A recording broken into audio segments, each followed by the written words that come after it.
ಚಿನ್ನದ ಗಣಿ ಕಂಪನಿಯ ಮಲ್ಲಪ್ಪ ಶಾಫ್ಟ್ನ ಅಂಡರ್ ಗ್ರೌಂಡ್ನಲ್ಲಿ ಕಾರ್ಮಿಕರು ಅದರಿ ತೆಗೆಯುವಾಗ ಭೂಕುಸಿತ ಉಂಟಾಗಿ ಮಣ್ಣು ಕಾರ್ಮಿಕರ ಮೇಲೆ ಬಿದ್ದು ಮೌನೇಶ್ ಸ್ಥಳದಲ್ಲೇ ಮೃತಪಟ್ಟಿದ್ದಾನೆ.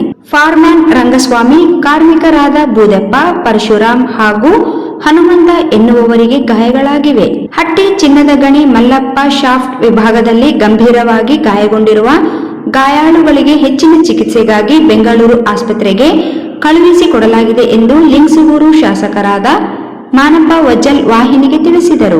ವಿಷಯ ತಿಳಿಯುತ್ತಲೇ ದುರಂತ ಸ್ಥಳಕ್ಕೆ ತೆರಳಿದ ಅವರು ರಕ್ಷಣಾ ಕಾರ್ಯ ಚುರುಕುಗೊಳಿಸಿದರು.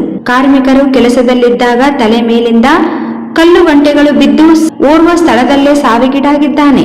ಇನ್ನು 3 ತೀವ್ರವಾಗಿ ಗಾಯಗೊಂಡಿದ್ದು ಹೆಚ್ಚಿನ ಚಿಕಿತ್ಸೆಗಾಗಿ ಬೆಂಗಳೂರಿಗೆ ಕಳುಹಿಸಿಕೊಡುವ ವ್ಯವಸ್ಥೆ ಮಾಡಲಾಗಿದೆ.